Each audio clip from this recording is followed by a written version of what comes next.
Hey everybody out there, my name is Jason, and today I'm going to be reviewing the game Red Dead Redemption. There it is. This is a game by Rockstar Games for Xbox 360 and PlayStation 3. It was released in 2010, and it's rated M for mature audiences 17 and up. And just so you know, so I don't sound overly hyperbolic in my praise of the game here, it won multiple Game of the Years from different organizations. It won Game of the Year from GameSpy. It won Game of the Year at the Video Game Awards on Spike TV. And also won Game of the Year from GameSpot, in addition to awards by GameSpot for Best Action Adventure Game, Best Atmosphere, Best New Character, Best Writing, Best Dialogue, Best Voice Acting, Best Story, and Best Original Music. So, it's quite the popular game, and it's garnered quite a lot of awards. So what's all the fuss about? Well, to start out with, the narrative is set in the Wild West, on the border of a fictional U.S. and Mexico. And with the game, you get this map. I know that's sort of hard to see, but it illustrates all the different places that you can go in the game, which is a huge part of Red Dead Redemption. The narrative has the gamer playing as John Marston. He's a former gang member who turned down gang life for a chance to settle down with his young family, which would be a wife and a child. The story starts shortly after government agents have kidnapped John's wife and child, threatening to kill them unless he brings his former gang to justice. John Marston, the character that you would play with in this third-person role-playing / shooter game, is sort of a mix between Josh Brolin in No Country for Old Men and Clint Eastwood in The Good, the Bad, and the Ugly. He's a likable guy. He definitely is fun to play as. You can see how he could have been a gang member, but ultimately he's a likable guy. He wants to do what's right. And from the opening scene of the game, I not only liked Marston, but I wanted to be Marston. So, what are you playing as Marston able to do? Basically anything you want. That's why this game's so great. This game was made, again, by Rockstar Games, the makers of open-world sandbox games like Grand Theft Auto. And some have called this game Grand Theft Auto on horseback, but that's putting it a little too simply.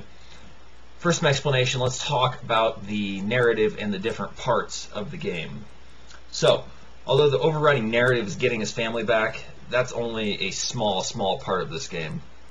You can play the game straight through, only worrying about the main storyline and the narrative, and the estimated gameplay is about 20 hours. But I've played the game for 36 hours now, and I'm only 27% of the way through.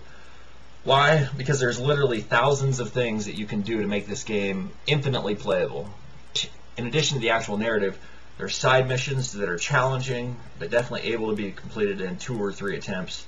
What's nice is that all of these different side missions end up contributing in some way to the overall narrative of the game.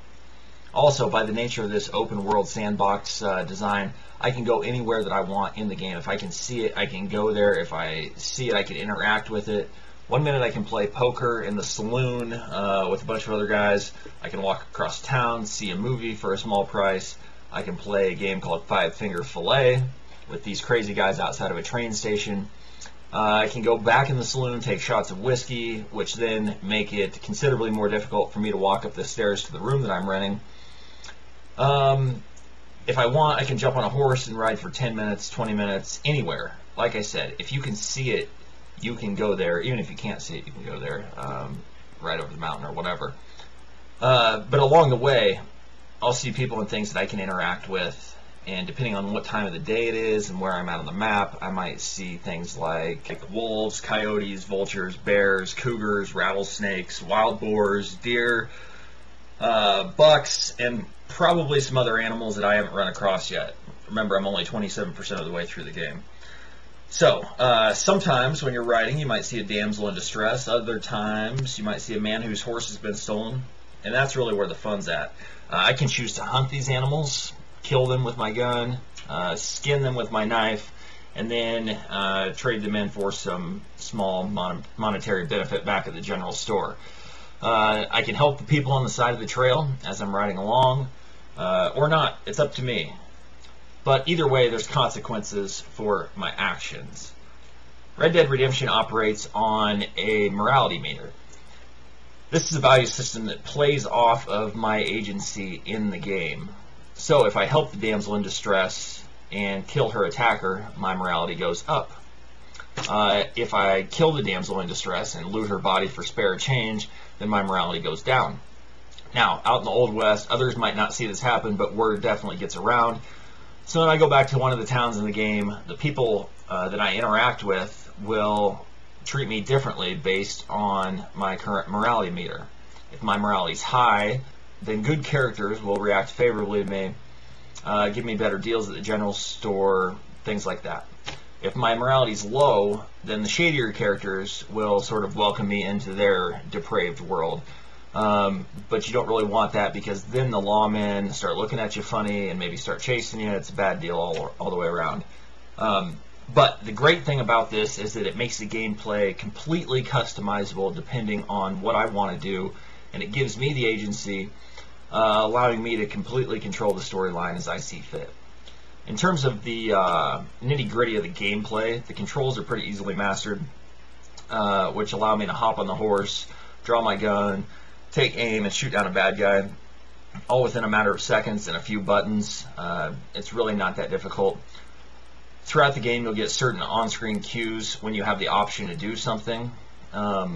So, for instance, if I see a wanted poster on a building or a newspaper laying on the ground, it will direct me, maybe in the bottom right-hand corner, to press B, and then it will allow me to hold the wanted paper up closer and read it, or look at the newspaper more closely for clues, or what's going on in the town. This isn't really a nuisance at all, as the icon is pretty small in the corner and usually very, very helpful, especially when performing a new task for the first time. Now, in terms of the graphic and sound, this is really what takes the game to a completely different level than a lot of the games you'll see out there. The best word to describe the graphics and the sound is cinematic. The game looks and plays like a movie. The colors of the landscape, they're perfectly rendered, making it easy to spend hours just simply riding around on the horse and looking at the surroundings. Even my wife, who could really care less about this game, was completely blown away and thinks the game looks really, really beautiful. To give you just one example of this, if I look up at the sky in the game, I'll see the clouds go by and shifting, and the sun will be so perfectly rendered that I might actually squint sitting here playing the game. When it rains, I can see the drops hitting the dirt and slowly forming puddles on the ground right by my feet. It's really amazing. And you can walk through the puddles, it shows splashes, water going everywhere, then my boots will be wet. If I'm riding a horse, then dust kicks up as I gallop and hoof marks are left in the ground. So it's really, really a lot of attention to detail. In terms of sound, let me give you an example of that. If I'm riding my horse alongside another person, the sound and the dialogue coming from that person is perfect. But if I speed up or slow down so that I'm farther away from that person, the person's voice sounds further and further away, reacting specifically to my movements. If I get too far away, I can hear him in the distance hollering for me to catch up or slow down. Also, if I'm riding around at night, exploring the countryside, I might hear the howling of wolves, and as I get closer to them, the sounds will get louder, and that signals to me that I need to move on unless I want my horse to get taken down by a pack of hungry animals.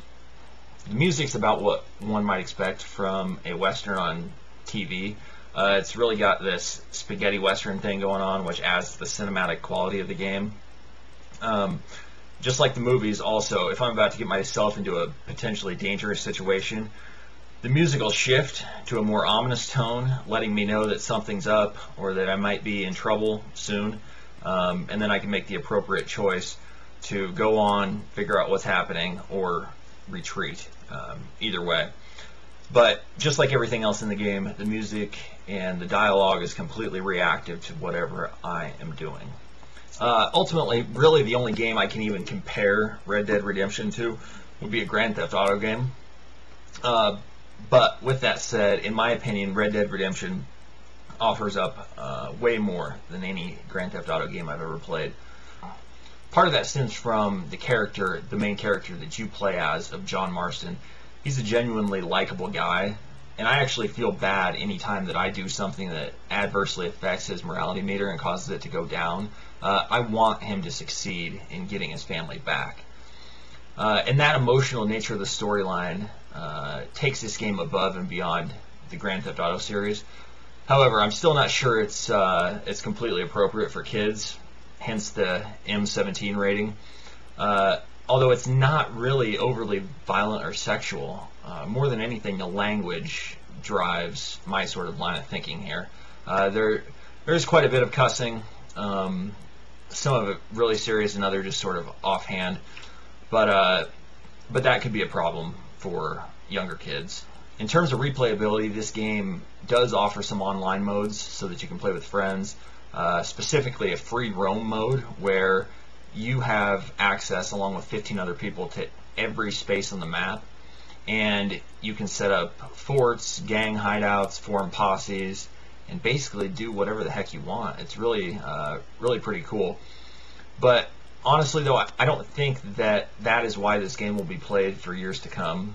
I could just as easily spend an entire weekend playing this game and not actually contribute that much to the narrative. Just ride around on the horse, look at the cool landscapes, shoot some vultures, mess with some rattlesnakes, hunt for bear. That's really a testament to just how much you can do with this game.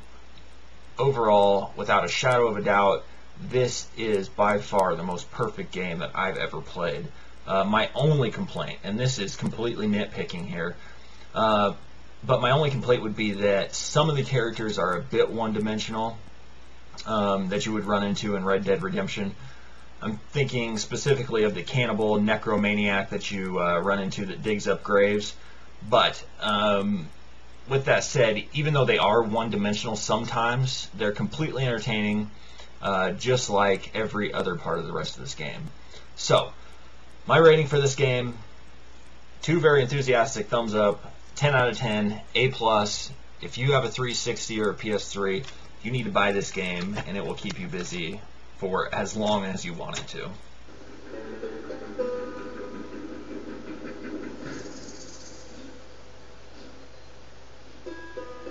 Well, you know, we've lived here for 30 years now. Came here from the east. For 10 years, we fought the Indians. Tough men. And we had outlaws. We had drought. We had smallpox. Terrible winters. I've buried more of my children than I raised. I've seen strong men wither and die under that unforgiving sun. But I've never once doubted my life here. Mr. Marshall, come out, wherever you are. This is the land of opportunity, Mr.